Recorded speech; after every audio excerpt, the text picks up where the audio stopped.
with that. Okay. All right.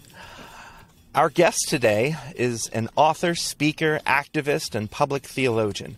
He's the author of over 15 books, including Faith After Doubt, A Generous Orthodoxy, and A New Kind of Christian, which got me in a whole lot of trouble at my home church 20 years ago. His new book, Do I Stay Christian? A Guide for the Doubters, the Disappointed, and the Disillusioned, is an absolute must-read for any Christian struggling to make sense of things in this crazy world we live in. It is an absolute joy and honor to welcome to the podcast Brian McLaren. Well, welcome, joy Brian. and honor for me to be with you guys. So glad to be here. Yes, I was thrilled to death to get the email confirming that you had time in your very busy schedule to be with us today. We're all big fans, and I'm sure a lot of folks of our listenership likewise are just. We all really appreciate the work that you've done and that you continue to do. Well, hey, and I got to say now that I know about you guys, I'm your fan as well. And Yes. This subject of the interaction between faith and science, my goodness, so important these days. So really happy to be in this conversation. Thank you. I love the way that you weave these two things together in your writings, by the way. And I've noticed it really in the past 10 years worth of books or so. It seems almost effortless that every once in a while you're just going to get some reference in there to evolution, some reference in there to the cosmic origins of the universe. It just seems like it is always somewhere in the back of your mind. Well, it's maybe I could say it this way: without science, I don't think I could be a Christian. So I can't imagine how anyone would want to have a faith where they had to keep their faith in one compartment and then everything else in another compartment. So. Right. Yeah. Well, that's a sound clip that I'll definitely use in the future. Absolutely. So Ian and I have been talking a lot recently about your new book, which when the time this podcast launches will have been released yesterday. So available at all of your major retailers. So this book, which is just so helpfully entitled, Do I Stay Christian? Answers that question, which I think a lot of folks have had over the past couple of years especially. But it's very helpfully organized into 3 sections that answer that question. That no, I will not stay Christian, and here's why. Yes, I will stick it out and stay Christian. And the last section is how. Which of those sections is taking up the most real estate in your mind in your day-to-day life? Well, let's see. I think all of them jostle for the top position. But I think actually the writing of this book propelled the third question up in importance. Because in the writing of this book, I realized it's just inevitable. Some people cannot stay Christian. The religion is killing them. It's damaging them. They need to get away, at least for a time. And other people will stay Christian. It's who they are, and how could they deny who they are? And then what I realized is, even whatever you decide on staying Christian, you have to wake up the next morning and ask, what kind of a human being am I going to be? And that I hope that the reading of the book helps lift the importance of that question up for everybody. Well, and Brian, I really appreciated that aspect of the book. And as I said before recording, I absolutely loved the book. And I think, so for me, I don't have the kind of, historical experiences that I know, Brian, you talk about in your books and that Zack has had and talked about before, with, feeling I needed to leave, like deconstruct and then come back or anything like that. But one of the things that I've always struggled with is, and you do so well in the first several chapters when the answer to your question is no, all those chapters explaining no just really stood out for me. But sorry, I know I'm rambling. This is normal for me. But at the end, I loved as you just said too, connecting it back to what kind of human do we want to be? I tell people a lot when they question my faith, because I'm open with my doubts and questions and the idea of a literal resurrection and things. Those are all questions and doubts I have, and I don't know if I'll ever be able to resolve them. Yeah. But I think I prefer to think of it as that I want to live my life fighting for what Jesus fought for. And so if it's more, that's the way I live, I don't have to stand on the rooftop and scream, everyone be a Christian. It's more of a, this is the life I want to live. And I love that you did that. And isn't it ironic that major sectors of the Christian religion are really uninterested whether you want to fight for the things Jesus fought for. They're really interested in whether you will check certain boxes of agreeing with their authority figures about what you're supposed to say about Jesus. So I just can't help but think that Jesus would be happier with someone who's ready to join him in the struggle. His word for that was follow me, than have certain opinions about me. In fact, there's that passage in the Gospels where he says, I really don't care if you call me Lord, Lord. I mean, what difference does that make, the words you use about me, if you don't do what I say? So, right. Yes. Well, and in this book, and also too in your podcast, Learning How to See, you start off talking about something that was very close to me. So I got my PhD from the University of Virginia. And so my wife and I were in Charlottesville. It was the first place we really lived as a young married couple. We were there from 2004 to 2008. And so when the situation happened in Charlottesville in August of 2017, that was very challenging for us, because the grounds of UVA are places I spent 4 years of my life, that we loved that town. And so that was very challenging for us. And then hearing you on your podcast and reading this book, I would love to, if you could talk more about that experience, because I didn't realize you were there. And so I'm just curious if you can kind of talk about that. Yeah. Well, the story of how I ended up there was kind of interesting. I had introduced this couple to each other who ended up getting married, and both were seminary graduates. And so they were a ministry couple in Charlottesville, and they contacted me and they said, look, Brian, you may not have even heard about this. And I hadn't. It turns out, before, was it August 10th? I've forgotten the date now. Whatever the date was in August, they'd had a series of Ku Klux Klan rallies. It was like, a lot of people don't know this, but there is a group of people who are planning for a civil war. And they want to make Charlottesville the capital of the new Confederacy. And so they had these events there. Wow. Yeah, it's scary and it's crazy stuff, but and very disturbing. And they said, so a really big one is coming in August, and we're trying to get clergy to come support us and to stand with us. And they said, we're finding a lot of clergy of color, and we're finding a lot of women clergy who will come. We're really finding it hard to get white male clergy to come. And of course, there's a big supply of them, but they just couldn't get them to come. So they said, they said, is there any chance you could come? You need to know it's going to be dangerous. There are going to be a lot of guns there. Several militia have already signed up to be there, and they'll all come heavily armed. And I said, I'm not going to tell that last part to my wife, but yes, I would be honored to be there. And so, and actually she knew that there would be some danger, and she made me make certain promises to her about what I would do and not do when I was there. But it was just an experience I'll never forget. First, seeing how organized these folks were. They were super, super highly organized.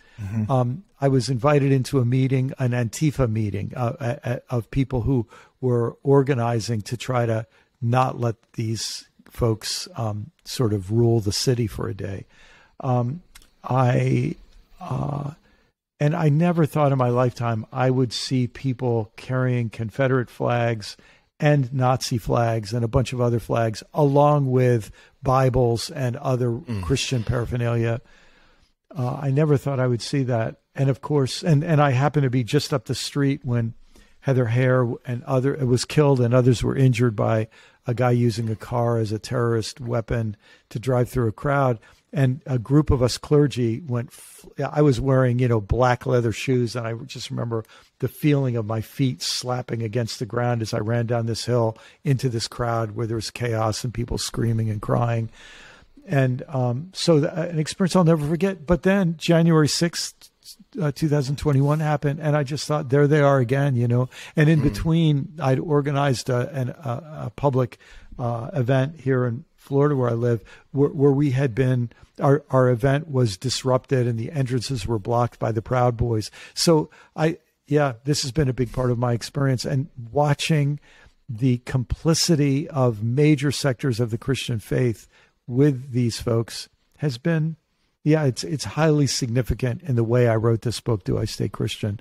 Because I feel like that, I wish I'd put this sentence in the book, but it only became clear to me actually in the last few days that one of the reasons I wrote the book the way I did, and I took those first 10 chapters to really take the no seriously, is because I am worried that those 10 chapters give a kind of overview of some of Christianity's crimes and through the centuries.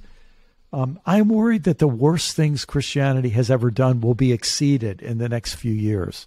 And that's why I feel anyone who stays Christian better be aware of the danger that our religion poses to this world and to many of our neighbors. And that then puts a kind of responsibility on us to say, if I'm going to inhabit this religion, I better take responsibility for trying to stand up to some of the harm that it is in danger of doing. Not just in danger of doing, it is actually doing, as we speak.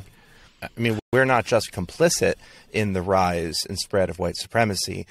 Western Christianity is the author of white supremacy. It is very much our child, and it is completely inseparably intertwined with Western Christianity as we know it. And so this is not an issue for the Black church to figure out or to lead us in. Yes. This is not an issue for people of color to be taking charge. This is our problem, our sin, and our need to work on, to fix, to fight. And you're somebody who's been at the front lines of that, it seems.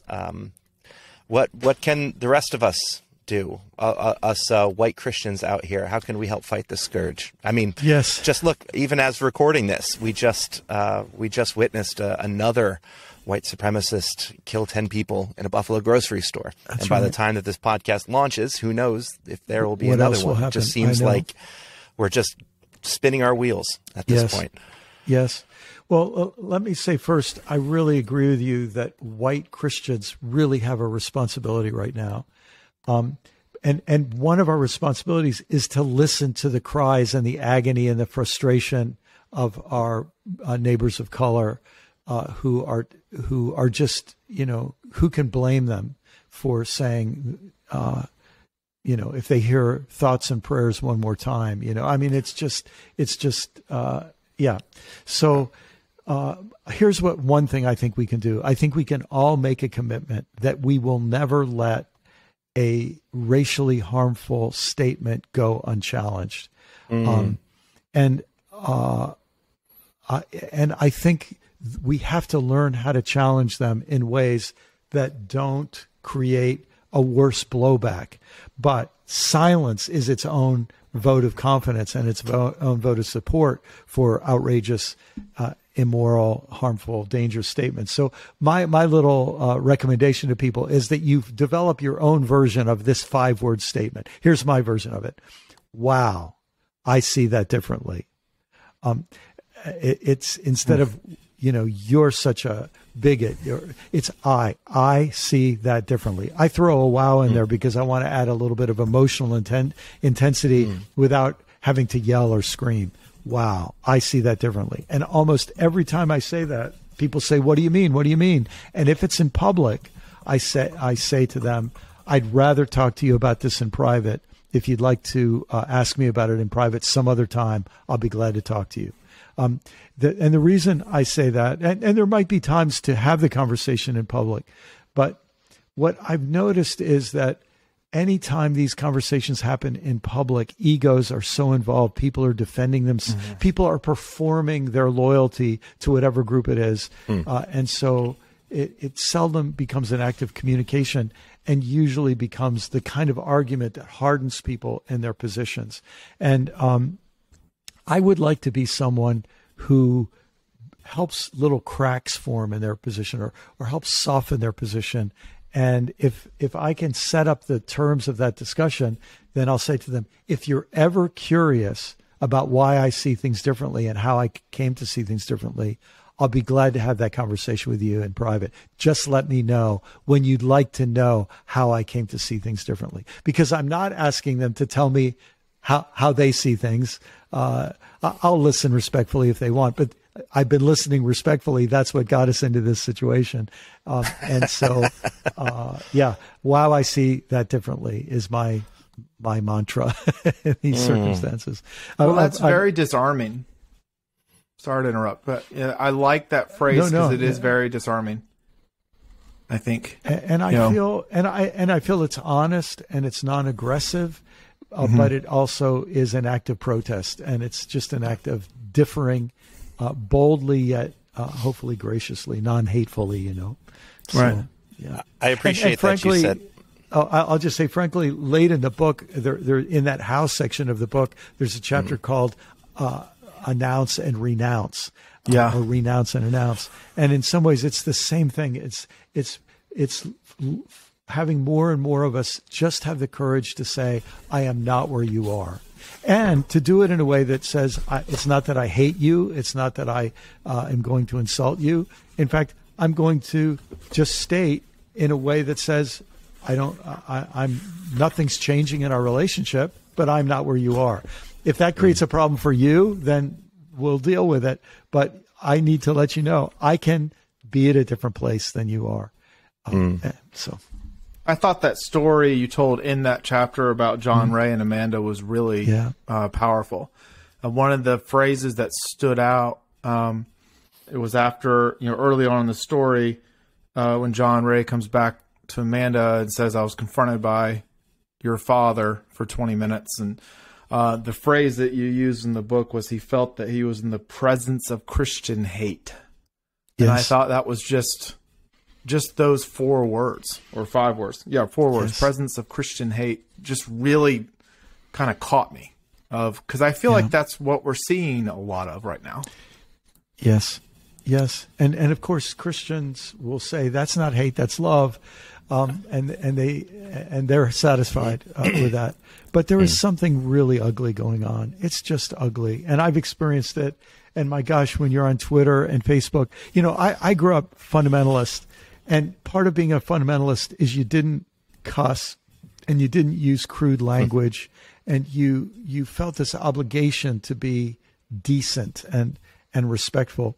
But my gosh, the profanity and it's just shocking to me to see what people are doing in the name of Jesus, and it's all sort of acceptable. And of course, some of this is because they're imitating their new leader, Donald Trump, who's in a sense the new leader of their denomination that has newly formed. And part of this is just stuff that's been in the American psyche for a long time. And maybe we're better with the profanity because it's, somebody said when I mentioned I've had a lot of interactions with the Proud Boys, they said it's just the KKK and the sheets are off. And I think there's some truth to that. So this is a historical reckoning that needed to happen. So better now than not letting it happen, letting it fester for another 100 years. Yeah, that chapter, which it kind of tells the story of a couple whose ideologies had changed, their faith had changed, and they hadn't really let their family know, which I think a lot of folks who have deconstructed can relate to because they're afraid of then being renounced by their family. And she gathers up the courage after her husband has been sort of accosted for 20 minutes to go up and just tell her father, this is how it's going to be from here on out. And you talked about that in terms of a coming out story for her. And that framing, I think, is really helpful, and something that queer theologians, this gift that they have given us, this idea of coming out. It is a vulnerable experience in which you can be hurt in all new ways, but it is such an empowering experience. I read one theologian referred to John 1 as God's coming out. Oh my! That Jesus' incarnation is him showing who he truly is to the world and offering up himself to be either accepted in new ways or hurt in all new ways. Oh. And I honestly had never understood the incarnation until then. Yeah. But this idea that those of us who are straight, cis, hetero folks who have never had the need to come out to people, to tell them, this is how you have perceived me, but this is how I truly am. We've just always been known for who we are. That this is something that we should learn, that we should need to love louder than the hate, and that we need to be more vocal. It's not enough to just love on our own, but that we need to love loudly and outly. Yeah, another little saying that has kind of been sitting with me lately is, I would rather be rejected for who I am than accepted for who I am not. Well, I wrote that down. Like I want to tattoo that on my arm or something, because I think that's such a powerful phrase. It really is. And I think one of the things that just saying it that way helps me do is realize that the fear of rejection has so much power over so many of us. And as someone who's experienced a bit of rejection, and now I know Zack has led to other people to being rejected. So, but circle of life. It's not the end of the world. It's not the worst thing that ever happens to you. In fact, some pretty amazing positive things can happen in the experience of rejection. So, isn't it interesting in the Gospels? This is really a major theme of Jesus' teaching. Hey guys, if you take seriously what I'm saying, you're going to be rejected. Here's what's going to happen, and then we're surprised when it happens. Right. The high priest is going to block you on Twitter at this point. And well, and I think you mentioning the rejection and the fear of rejection, I mean, that's something that cripples me at times, with my own work of wanting to write as an academic for a more public audience. It's something that holds me back quite a bit. And reading, your book has helped. And then also Rob Bell's work as well, of helping me remember that I cannot control people's reactions to my work, my message. And if we're writing about things that matter, then there are things that people have strong opinions about and they have vested interests in. And so, of course, there'll be pushback. Like, every once in a while I have to sit down with myself and just say, of course people get upset. What were you expecting, to get a Nobel Prize? It's like, of course they get upset. So, and that's just the territory. And it's part of the privilege of talking about things that really matter and working on things that matter. So I like that. It doesn't make it easy, but it does. I think it's something we have to do that helps us navigate through those first few experiences of rejection that can either scar us for life or become our hazing for a membership in a new community. Yeah, I've experienced a lot of the dirty underbelly of the Christian church growing up in the back rooms of the church and then being a part of church leadership. The first 10 chapters of your book, where you talk about all the reasons why you should leave Christianity, at the end of every chapter, I thought to myself, I know where he's going. I know there's a part 2, but I'm almost ready to just close the book here and be like, yeah, no, he does have a point. Why should I be a part of this? And even reading part 2, a couple chapters in, where you're talking about why we should stay Christian, and I thought, these don't quite outweigh yet in my mind where part 1 was. And then I hit chapter 14, And you asked us to consider an anticipatory Christianity that is leaning towards the future. And I love that phrase so much. I highlighted it. I wrote it down. Yeah. An anticipatory Christianity, because it describes the stance towards the future in which that doesn't necessarily claim that everything in the future is better than everything in the past, that we're evolving into something better, just something different and newer and maybe better adapted. Would you care to unpack that phrase for us a little bit, how that is bringing you life and hope and joy? There's a lot of ways to do it, but a kind of fun way is to say that both in religion and science, a lot of us inherited a religion where the locus of power was always in the past. So the Big Bang happens, and I bet most of us have seen this in a science movie somewhere, and it's like somebody playing pool and they hit the cue ball, and the cue ball hits the rack of, balls, and everything is action reaction being driven from the past. And that's one way of looking at the universe. It's one way of describing the universe. But there's another way to look at it, to think of the locus of power, not just being in the past, but actually being the future itself. That that constantly gives everything a chance to move in some new direction. And a way that theologians have talked about this is to say, instead of thinking of God pushing things out of the past into the future, imagine God in the distant future inviting things to keep moving toward maturity. One of the early church scholars is a very imaginative fellow. His name was Gregory of Nyssa. And Gregory got in trouble with a lot of his fellow scholars because they all bought into this idea of Greek philosophy that perfection is static, because perfection can only get worse. If it could change, it wouldn't be perfect. If it could change for the better, it wouldn't be perfect. So perfection is always static. And Gregory said, that's just not good enough. He said, perfection is infinite progression.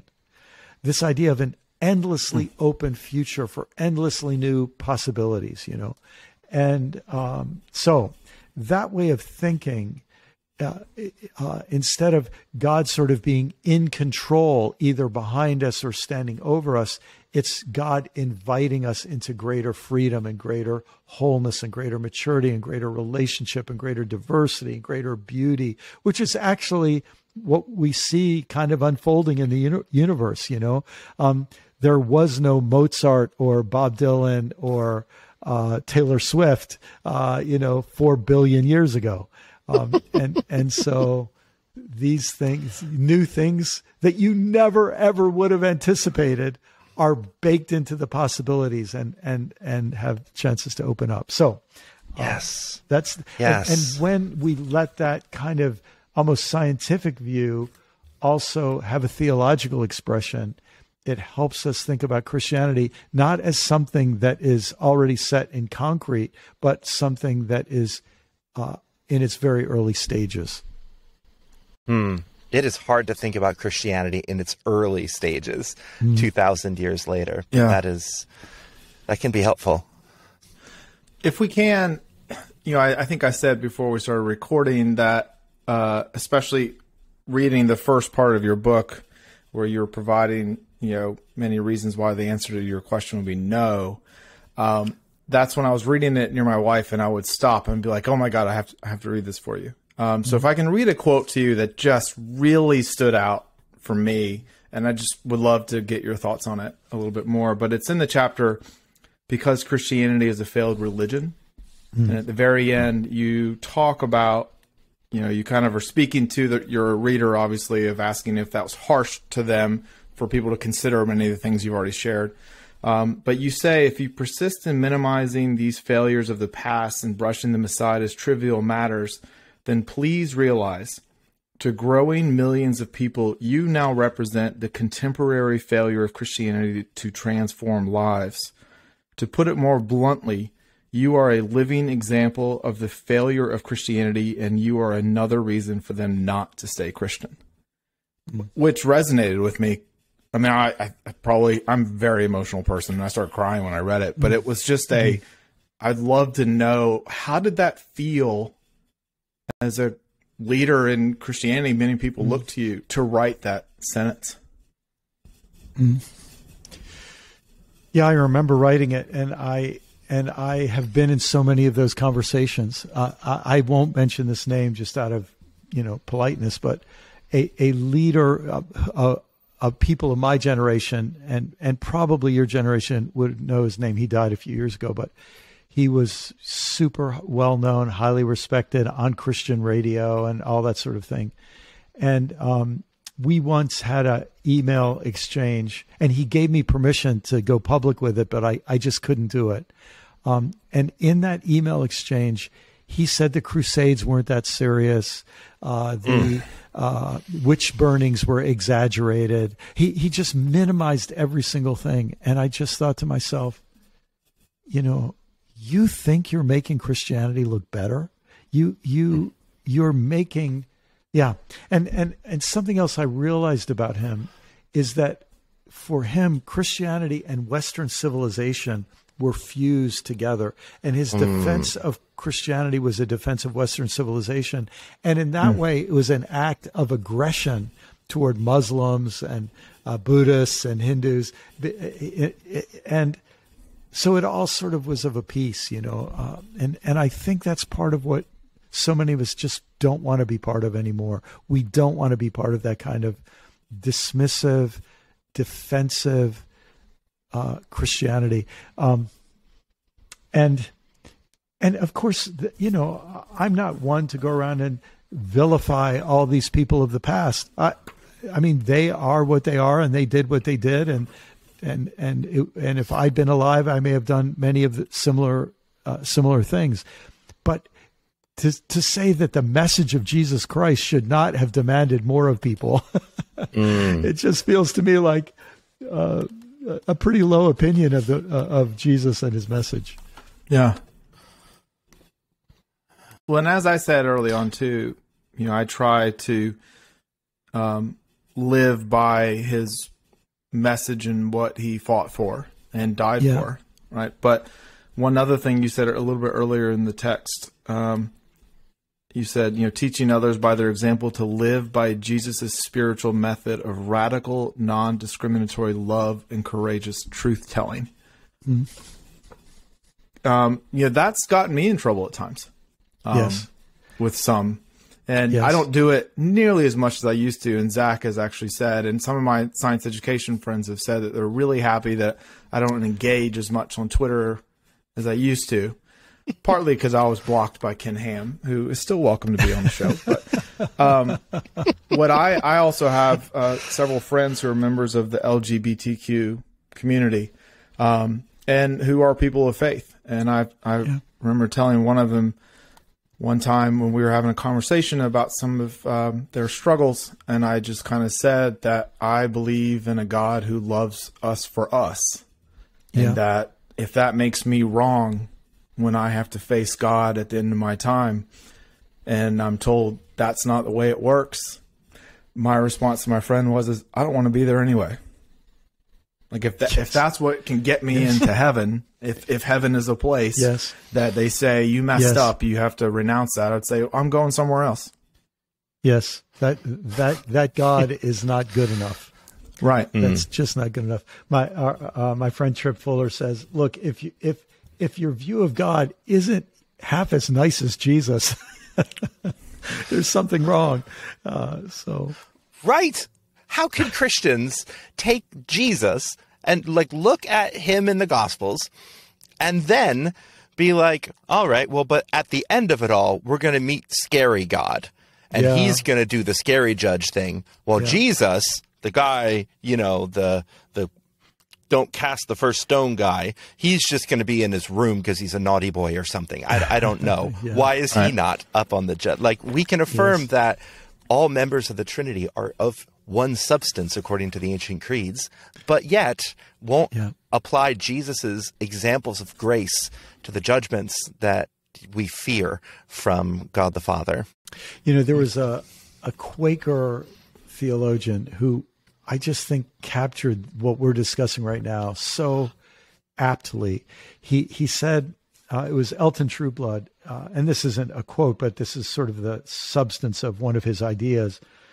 He said, the Christian understanding of the deity of Christ did not mean that we had a definition of God and Jesus came along and we lifted him up to that definition. He said, what this really is supposed to mean is that we had a definition of God and Jesus came along and we had to adjust our definition of God.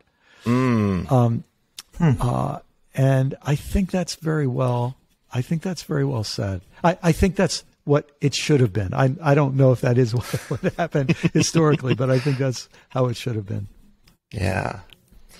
Yeah. If I can pivot here for a second. We've been on some heavy topics. I want to lighten things up a little bit. Okay. Your chapter on rewilding ourselves and our faith and humanity itself was far and above my favorite chapter of the book. I highlighted basically the whole thing. It reminded me very much of a conversation those longtime listeners might remember way back in 2020, episode 42, with Dr. Scott, the paleontologist from PBS's Dinosaur Train. I remembered it too. First thing I thought about. Called Re-enchanting the Natural World was his. And his theory and his the whole devotion he has towards educating children is that in order to save the world from climate disaster, from environmental disaster, we will not do that by better spreadsheets. Yes. Because nobody is apathetic because they don't know the facts. Yes. They're apathetic because they don't care. Yes. And so his entire life mission is to help children fall back in love with the world, to re-enchant nature, and to get them outside. And even while watching television, to then inspire them to go outside afterwards. Because when you fall in love with the world, then you want to save it. It's your mother again. It's not just a commodity anymore. And reading your chapter about being out on a kayak in the middle of the of Florida, and there's gators and birds and fish and the whole deal. I'm there in my mind, and I'm imagining my own slice of wild here in the Pennsylvania mountains. Yes. And I'm wondering if you can talk a little bit about how the natural world and how this process of rewilding has awoken your spirituality and how we might best share that with people. Yes, yes. Well, maybe I could just tell you two quick stories. One from yesterday. We had a death in the family over the last week, and so I was out of state. I was in New Jersey for the funeral, and I had to do a whole bunch of interviews for this book. So I was in the home office of my deceased brother-in-law to conduct these interviews. I brought along my microphone and had my computer set up. And right outside his window, there's a dogwood tree. And in the dogwood tree, about 2 feet from the window, was a robin building her nest. And so I was doing interviews literally from, 10 in the morning till 11 at night, because some of them were Pacific Coast time. And so as I sat there through the day, I watched the mother robin come and go and come and go, mouthful of mud, a mouthful of grass, and watching her use the shape of her body to form the perfect cup. If you've ever observed a bird's nest, it's just this perfect semi-sphere. Oh my goodness. It's just, and I never gotten to watch that at such a intimate angle. And if that wasn't good enough, just before dark, she was out, I guess, gathering more materials, and a little English sparrow came in and climbs into her nest and steals a bunch of grass. Rude. And it was just great. And I just felt like I just got to see a little bit of mischief and theft and all the rest in the bird world. But it just all felt, it just was.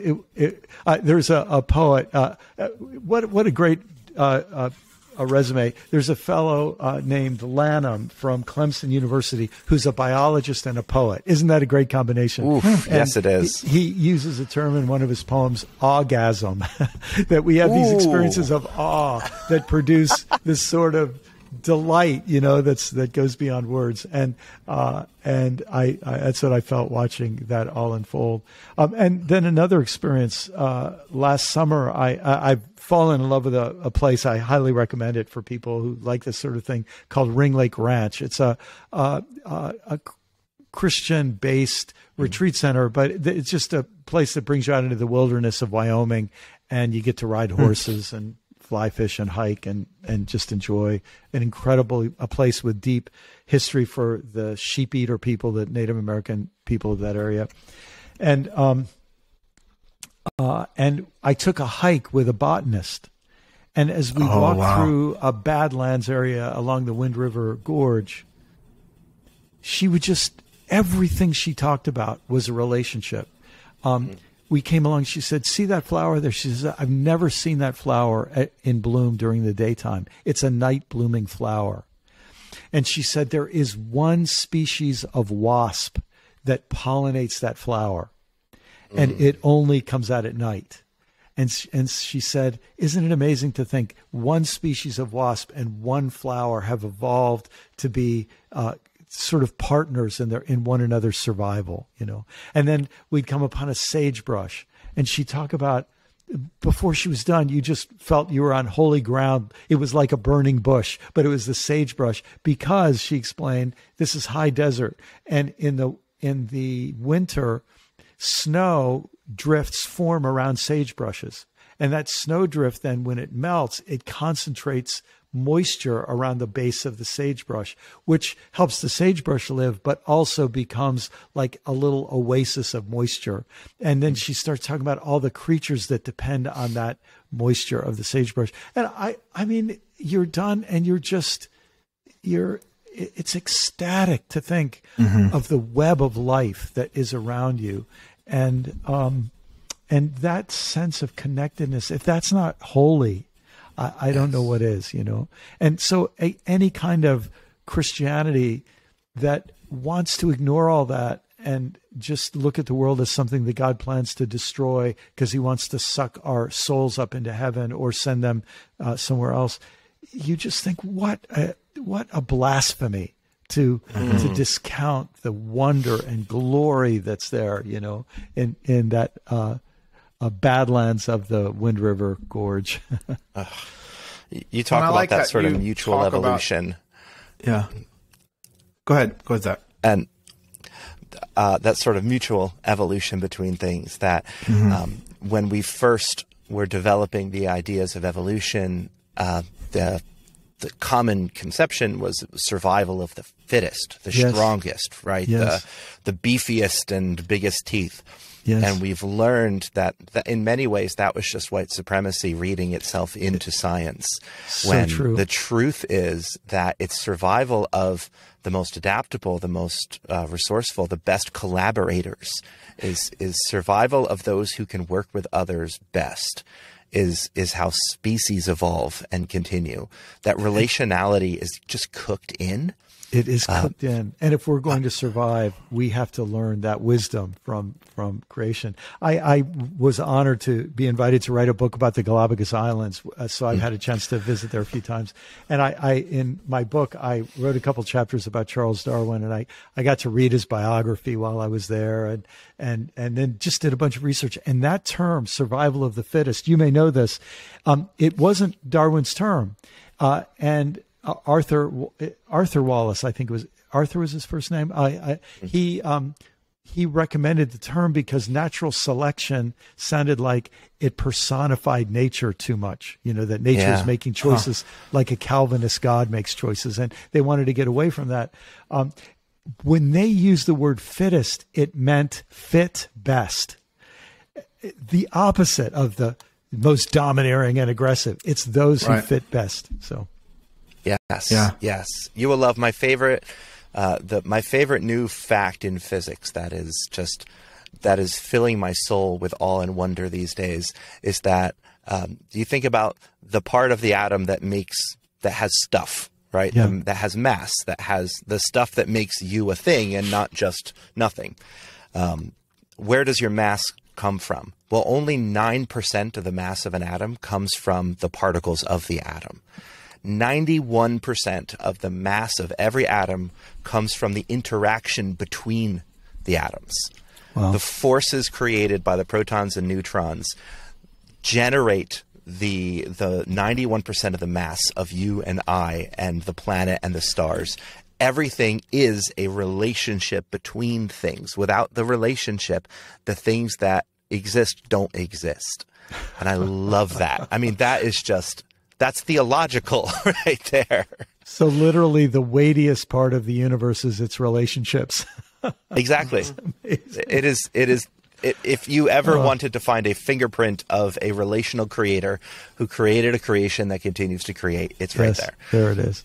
Yeah. And this is when you were talking about anticipatory Christianity, this is if what will happen if we're given the chance to incorporate all of these magnificent understandings into our theological work, and not just be stuck under this very low ceiling of Neoplatonic philosophy, which has its own beauties and all the rest. But, so all of this is one of the other reasons it's a little hard to walk away in spite of all the horrible things, because somebody is going to get to do this kind of revisioning of what we mean when we say the word God in light of all of this, and what we mean when we say the word human in light of all of this. And it sort of would be a shame to miss that fun. It is fun, isn't it? Yeah. Well, and reading throughout your book too about the interconnectedness of all things, and just the importance of even stepping back from that, just developing those connections and those relationships. That's something that as a teacher I do with my students. And, I teach future elementary school teachers how to teach science. And so one of the first things I really focus on is not necessarily let's get into teaching science immediately. It's let's develop a connection to each other, a relationship. And, I've been told by some of my colleagues that they've always been impressed that typically by week 2, I've developed a very strong rapport with my students. And I tell my students this is, my messaging to them all the time is that if you're able to connect with your students on a personal level in some way, you can teach them anything there is. Yes. Because they will learn to trust you and know they're in a safe space. Yes. And in the presence of that kind of respect and affection, and in the presence of that, our curiosity comes out. And so then we become natural learners because we feel safe and all the rest. Oh, it's so true. And this, again, is one of the things that I think we have to realize, that the Christian religion, by working so much on a base of fear and shame, creates an antagonistic environment to learning and curiosity. And it might be one of the factors in the lack of transformation we were talking about before. It makes people sort of hunker down rather than open up. Well, that's what, part of that too with developing that relationship and connection is it kind of touches on something, Zach, you said earlier when talking about Dr. Scott coming on, is, teaching people to love nature again, is that I approach my class also of teaching them to not fear science. Yes. And to realize why it's such an incredible thing to teach, and that children are natural born scientists. Yes. Just the whole notion of being curious and wanting to ask a question is doing science. Yes. And so I remind them of that. And then I say, now let's have some fun and focus on ways to teach it. But if they can get that down pretty quickly, we're going to have a good time. So be a nice thing for seminarians to hear. I mentioned before we started recording, a friend of mine just wrote his first book called Jesus Takes a Side, Embracing the Political Demands of the Gospel. His name is Johnny Rashid. By the time this episode airs, I think it'll be a week out from release. And in it, one of the things he argues is that Western Christianity doesn't have a sense of honor, but it does have a sense of shame. And most societies are honor shame based. And his family comes from Egypt, and they have a deeply ingrained system of honor and shame. And honor and shame is how you keep society together, how you keep religion together. But Western Christianity has a lot of shame, but we have no systems of honor anymore. And so we cling desperately to our dogma, our beliefs, our right thinking, because it is so easy to feel shame and so hard to find honor in the system anymore. Sounds remarkable. It is. And it's a great book, and everyone should read it. But I think that when we're talking about reimagining the church and reimagining our faith and our religion and what it means to follow Christ, I mean, I can't think of another historical person who spent more time pouring honor on people that other people poured shame on. Yes. And if we're going to reimagine this faith, I think we put that near the center. I love it. Yeah, I love it. As we're sort of wrapping up our time together, I want to ask you one more question that for me is very full circle, because back in 2006, I preached a sermon as a teenager at my home church based on your brand new book, The Secret Message of Jesus. A part of that book is in which you talked about how the phrase, the kingdom of God, doesn't work in this post-monarchical world. You know, nobody knows what a kingdom is anymore. Jesus was using a metaphor for his time that no longer works and probably carries too much baggage for it to be useful. And you propose a dozen different solutions. My favorite one at the time was the dream of God. That was the name of the sermon. I actually just listened to the sermon today. It was very hard to listen to an 18-year-old me preach a sermon, but here we are. I wonder if in the past 16 years, you've found a version of the kingdom of God that resonates deeper with you and with the current reality we find ourselves in. Oh, very much so. That's very relevant to our discussion today. You know, there's a chapter in the book called "To Free God," and I have a beautiful quote from Barbara Brown Taylor that plays heavily in the book, and in fact, maybe the way for me to say the phrase is to say that I think this phrase refers to the kingdom of God, and I think it refers to God. In that chapter, I talk about, in Do I Stay Christian, I talk about the you that we refer to God that seems to me becomes a we, because the nature of God, it seems to me, is a God of participation who invites us into participation in the divine life. And so, anyhow, the phrase is the web of life. And in fact, I wrote a little table grace that is my table grace for the last several years. And I just say, for this breath, for this heartbeat, for this meal with these companions, for the web of life of which we're part, we give thanks with all our heart. And and as I'm saying the web of life, I realize I'm not just talking about that web of life includes God.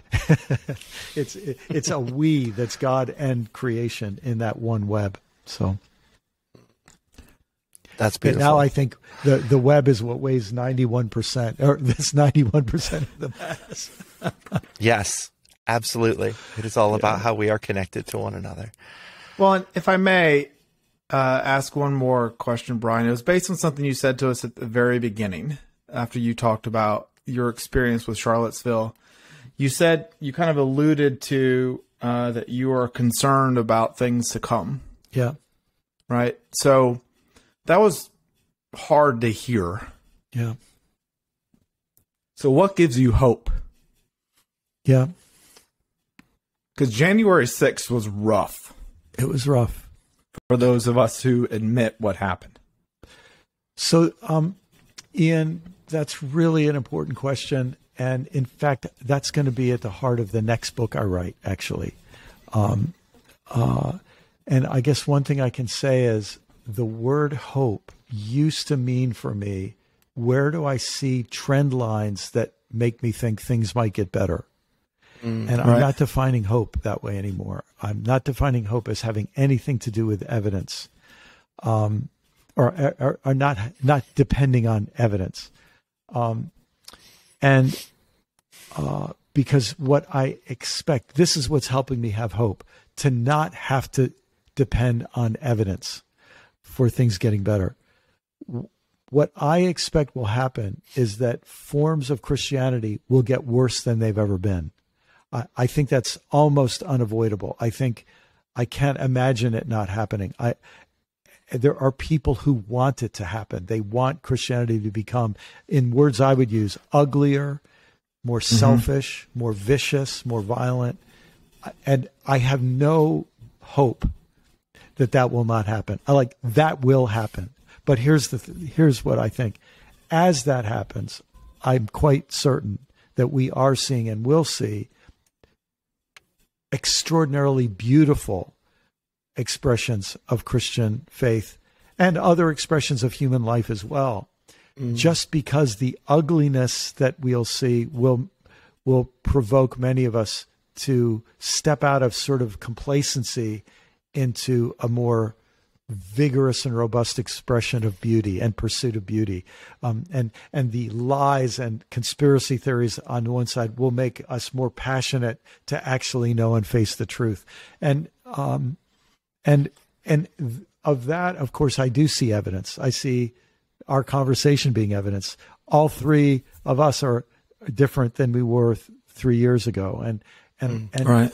So, it's just all around us. When I was, I said I was out of town, and when I was on a plane coming home this morning, as I walked down the aisle of the plane, I just had one of those kind of graced moments where as I walked down the aisle, this guy is asleep and this woman is tending her child and this older person is reading a magazine. And as I'm walking down the aisle toward my seat at the back cheap seat of the plane, I just felt this tenderness and love and saw the beauty of these people. It was one of those moments where you just sort of, you feel every one of these people is beloved, and I just think more and more of us are moving in that direction. But that won't stop the ugly people, the ugly things from happening and taking over more and more people's lives too. So that's how I survive. I have to be able to expect the worst will happen and the best will happen. So then we'll just also have to have you back on when you finish that next book. Okay. I appreciate that response, Brian. Absolutely. That helps a lot. Thanks. Yeah. Yes. Well, the book is called Do I Stay Christian? A Guide for the Doubters, the Disappointed, and the Disillusioned. It is available wherever you get your books as of yesterday. So, Brian, it has been such a pleasure to talk with you for the past hour. Thank you so much for carving time out of your ridiculously busy life to be with us today. Yes, it's thank been you. Such a delight. It's just been a pleasure. I feel energized, and I'm so glad you're doing what you're doing. Thanks for having me on, and please keep up this good work. It's important. Thank you. Thank you. Thank you.